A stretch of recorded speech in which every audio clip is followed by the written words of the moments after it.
Ils veulent vendre la société. Notre société n'a pas de problème. On n'est jamais arrivé en cessation de paiement des salaires. Nous, on fait 17 milliards. C'est que la SNE n'a pas de problème. Ça, c'est leur vol. Le ministre n'a pas pitié des gens. Mais ce que femme veut, Dieu veut. Il ne faut pas qu'ils énervent Dieu. Ce qu'ils font là, c'est pas bon. Qu'ils laissent notre société tranquille, on n'a pas de problème. S'ils ont de l'argent, ils peuvent créer des sociétés ailleurs. Pourquoi ici seulement? Au Sénégal, déjà, il y a un problème d'électricité aussi et d'eau. Maintenant, c'est ici à Brazzaville qu'ils vont faire, au Congo, qu'ils vont améliorer. Eux aussi, ils ont les mêmes problèmes que nous. Ils ne veulent pas nous écouter. Mais nous sommes tous les Congolais. Personne n'a demandé à Dieu d'être né au Congo. Le Congo, c'est pour tout le monde. C'est Dieu qui nous a donné le pays. Le Congo, c'est un beau pays. Donc, c'est le pays pour tous les Congolais. On ne peut pas traumatiser les Congolais. Tel que vous me voyez là, je suis traumatisée. J'ai fait grandir mes enfants avec l'argent de la société. Déjà, j'ai des enfants aussi qui ne travaillent pas. Il n'y a pas d'emploi au Congo. Maintenant, pour nous qui avons eu l'emploi, qui nous laissent tranquilles, mais on va aller jusqu'au bout. S'il faut gréver, nous allons gréver. Nous refusons les Sénégalais parce qu'eux-mêmes, ils n'arrivent pas chez eux là-bas. Ils n'arrivent pas à arranger chez eux là-bas. Pourquoi ici? Ici, les Sénégalais sont les premiers à faire la mascarade. La chaîne de compteurs. Nous, on ne peut pas travailler avec eux. Quel exemple? Ils nous écoutent. Parce que s'ils ne nous écoutent pas là, nous allons couper le courant. Parce que nous avons besoin d'être chez nous. On ne peut pas être dirigé par un étranger. Nous avons pensé à nos frères congolais, mais on n'a pas le choix. Ce qui est arrivé, le ministre va supporter les peines parce qu'il a cherché. Nous allons couper parce que ça fait partie de notre vie. À nos âges, là, aller encore à la maison, manger chez maman, ça ne passe pas. Au Congo, le travail est difficile. Le président ne nous donne pas le travail. On cherche le travail par notre force. Alors je peux être chômeur. Les Sénégalais quittez. Madame, tout ça, c'est la mascarade. C'est la mascarade. On est qu'on reconnaît. Il est temps que les Congolais puissent prendre leurs responsabilités. Au Sénégal, le courant, l'électricité en elle-même n'est pas stable. Pourquoi vouloir les accepter chez nous? Ils vont rendre stable notre électricité? Je crois non. Je crois que avant de voir le mal chez le voisin, il faut voir le mal dans sa maison d'abord. Chez eux-mêmes, le courant n'est pas stable. Ce n'est pas chez nous qui leur rendront ce courant stable. Ce qui a fait qu'on soit ici. Pour faire face, pour contester toutes ces démarches menées par le gouvernement. On n'a vu aucun membre du gouvernement sénégalais dans ces assises. Aucun membre. Il y a du flou. Aucun membre du gouvernement sénégalais. Dans les clauses entre notre gouvernement et ces fermiers sénégalais. Aucun membre du gouvernement sénégalais. C'est qu'il y a de la fausseté. Il y a de la fausseté. C'est inapproprié et inconcevable. On voudrait que, si chez nous, nos cadres étaient incompétents, les cadres d'ici, du Congo, ne sont pas incompétents. S'ils sont incompétents, que le gouvernement nous le prouve, qu'ils sont incompétents.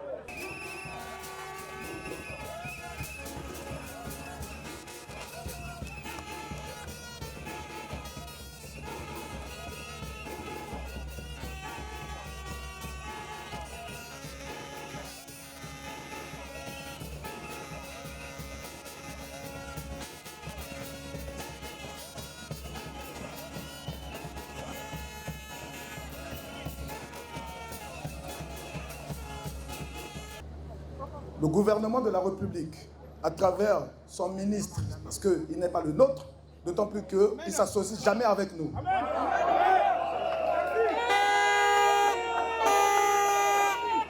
Le gouvernement de la République, avec son ministre,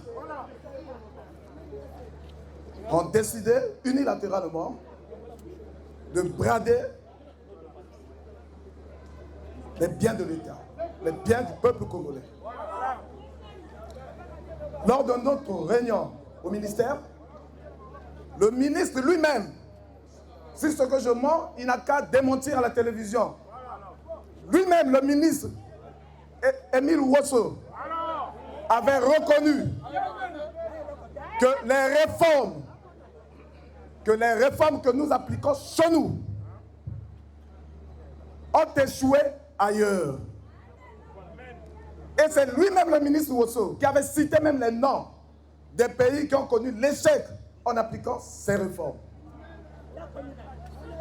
Il a cité même la Côte d'Ivoire. Il a cité le Sénégal.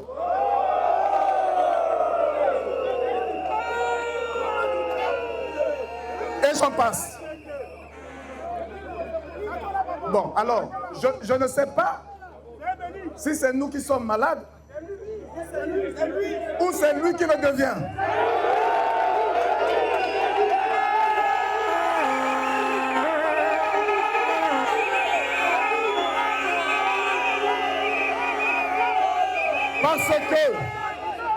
Parce que je ne peux pas comprendre qu'il soit conscient que les réformes n'ont pas abouti dans ce pays-là, particulièrement au Sénégal, mais que lui s'entête à vouloir l'appliquer chez nous et en prenant encore le Sénégal.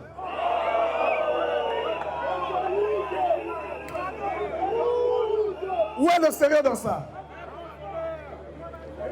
Le ministre, il sait très bien que de telles réformes, avant que cela ne s'applique, il faut commencer par des simulations pour pouvoir apprécier toutes les variantes conduisant justement à l'équilibre financier, l'équilibre économique, etc., etc.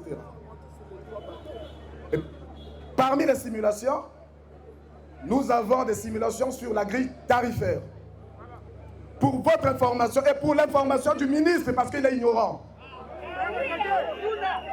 Il y a déjà eu des simulations pareilles ici au Congo. Avec Artelia. Moi-même, j'ai participé à ces ateliers-là. Les conclusions étaient très claires. Avec le prix du kilowattheure proposé par les simulations, aucun ménage ne pourra payer l'électricité.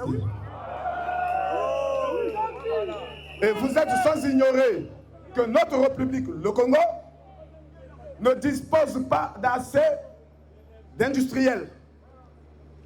80% des charges électriques chez nous ne sont que les ménages. Donc, ma maman a biso, ma tata a biso, au balabandako.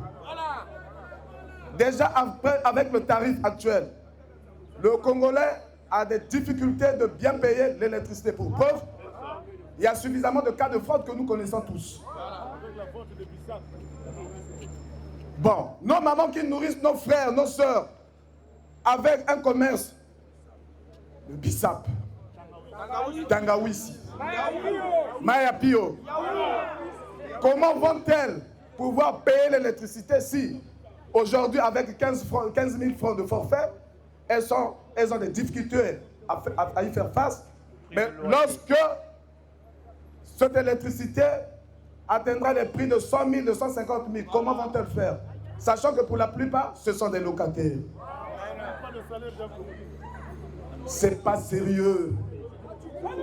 Où est-ce que nous amenons le pays? C'est pas sérieux. Vous comprenez bien que le ministre n'est pas sérieux.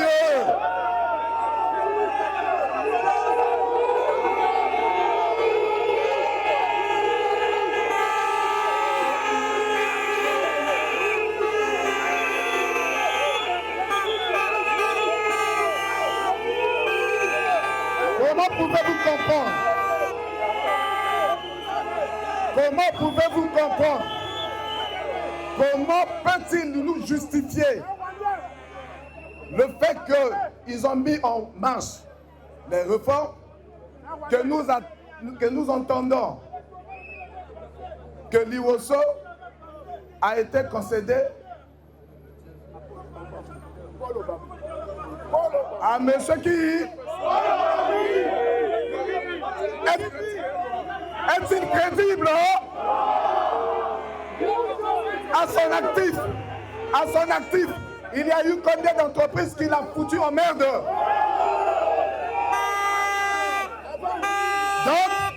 Donc ça veut dire que En réalité, si le président de la République, le gouvernement et tous les hauts dignitaires du pays savent que le monsieur qui était télécommunicant, je crois qu'il a fait l'ingénieur en télécommunication, si je ne me trompe pas, n'a pas eu à développer les entreprises qui lui ont été données pour gestion, vous comprenez que le monsieur ne pourra rien faire avec les ressources. Et si le gouvernement insiste, ça veut dire que derrière M. Paul Obambi, il y a des blanchisseurs d'argent.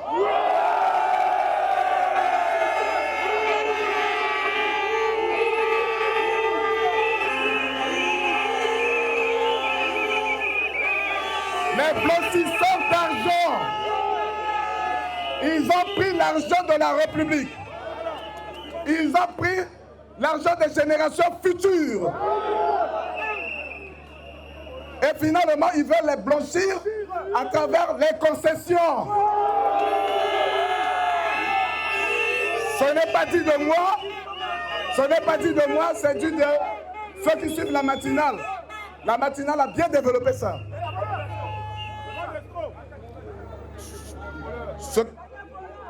J'ai entendu, pour terminer, à la télévision que le ministre dire 2 points.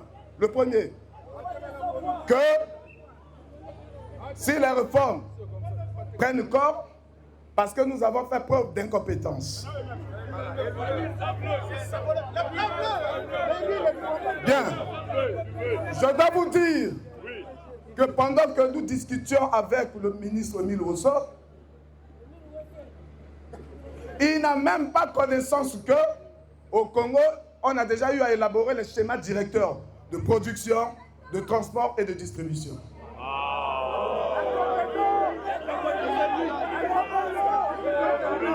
Est-il sérieux?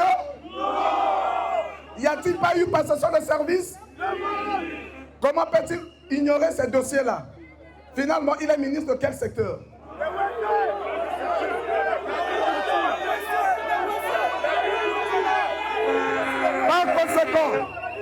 Par conséquent, s'il ignore les schémas directeurs élaborés par ses prédécesseurs, comment peut-on le qualifier?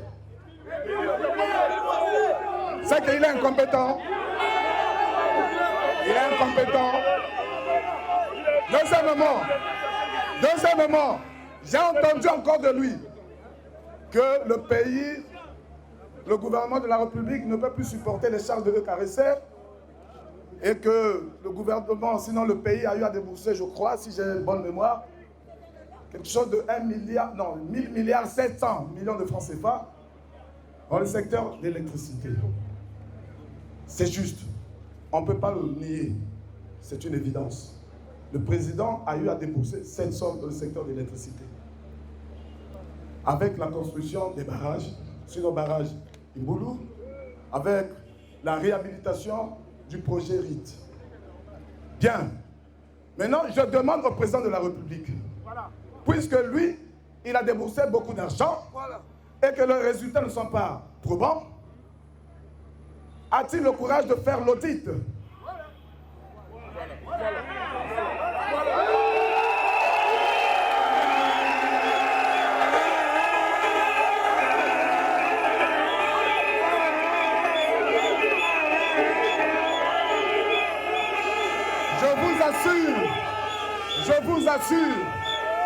Je vous assure, si le président de la République ne prend pas le courage de faire l'audit, parce qu'il sait que dans son gouvernement, nombreux vont tomber.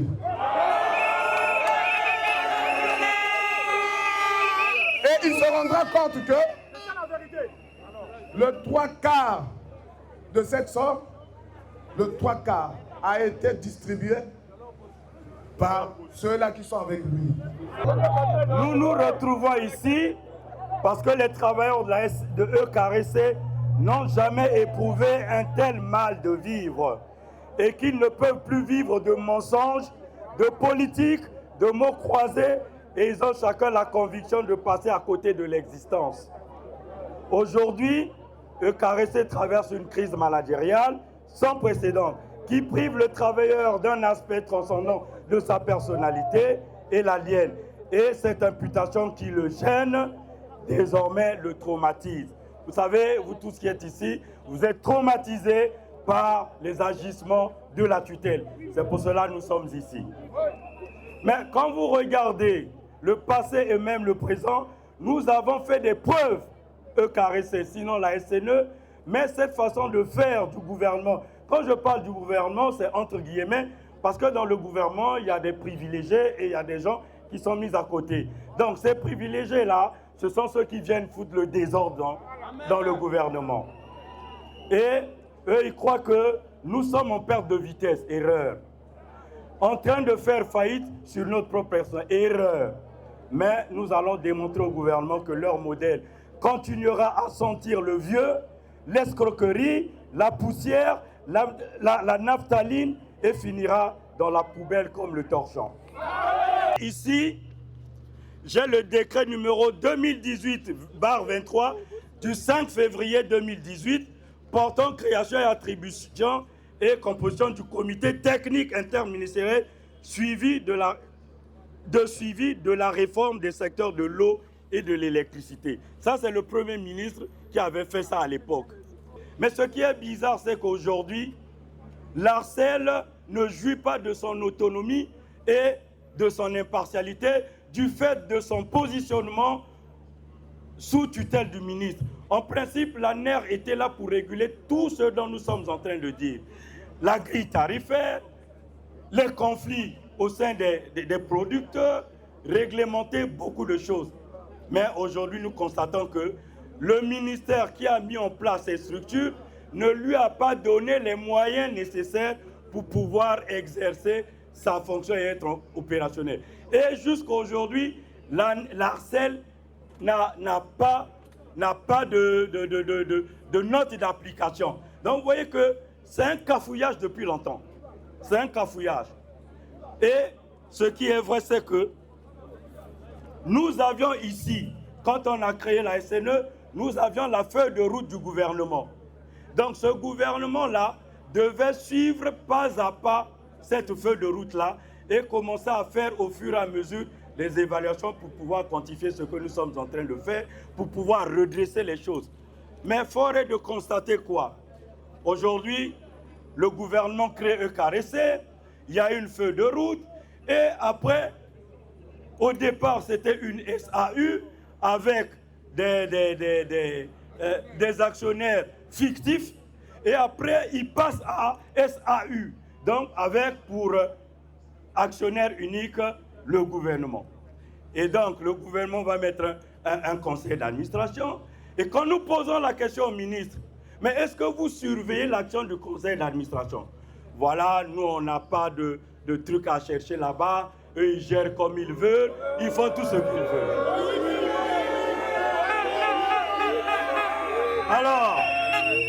Alors, vous voyez que ce désordre-là, c'est le gouvernement, je parle du gouvernement entre guillemets, les privilégiés qui sont là pour pousser que nous arrivions à cette dérive-là.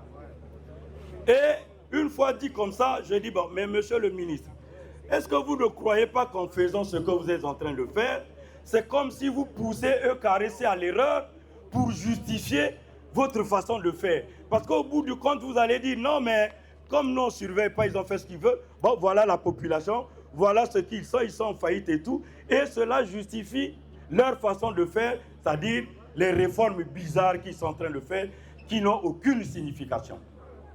Pour nous pousser à l'erreur et dire à la population, voilà, ils n'ont pas pu, maintenant nous, on sera là pour les privatiser. Parce qu'ils ont un agenda caché pour certains. Parce que ce sont eux, en fait, qui vont venir prendre, hein. Ce n'est pas d'autres personnes.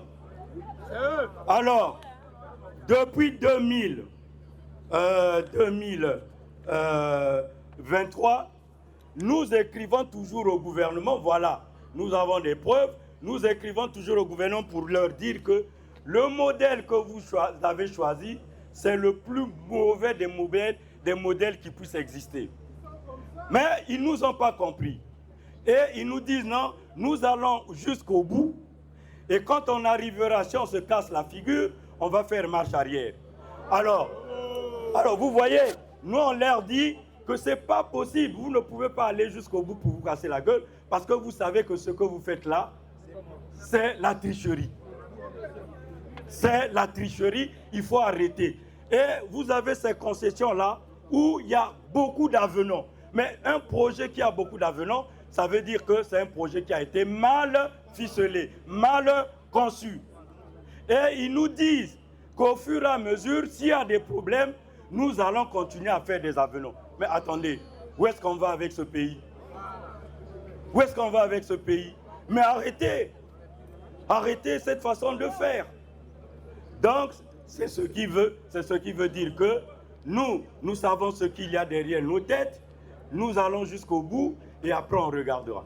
Et dans ces concessions-là, pour nous biaiser, ils disent, bon, il faut 5 ans pour reverser, quand on va reverser les travailleurs dans les différentes sociétés que nous avions eu à créer nous-mêmes, ils vont faire 5 ans, il n'y aura pas de licenciement, ni économique, ni quoi et tout.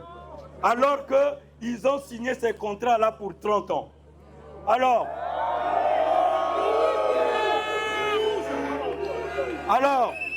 nous on leur a dit, mais pourquoi ne pas laisser les travailleurs jusqu'à la fin de ces concessions 30 ans? Parce qu'ils savent que dans 5 ans peut-être, il y aura des problèmes, on ne sait jamais, ça c'est eux, et ils auront après les 5 ans la même mise sur la souveraineté du pays. Et ça c'est dangereux. Donc il faudrait que nous fassions très attention. Nous disons ceci qu'il faudrait que Emile Wesso sache que ces conventions-là ont été signées depuis 2022.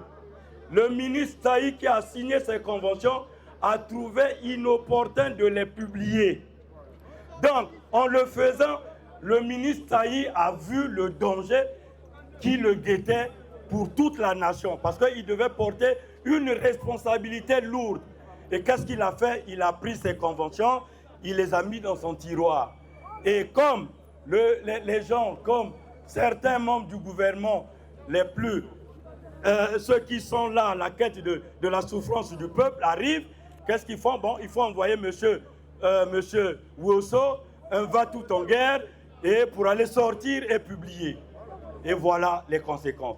Donc tout ce que nous sommes venus dire, c'est de prendre tout ça, jeter à la poubelle et repartir. Que ce soit Emile Wesso, que ce soit avec un nouveau locataire qui viendra, nous allons reprendre les négociations à zéro, tel que le signifie le décret numéro 2018/23 qui inclut dans ces négociations les partenaires sociaux.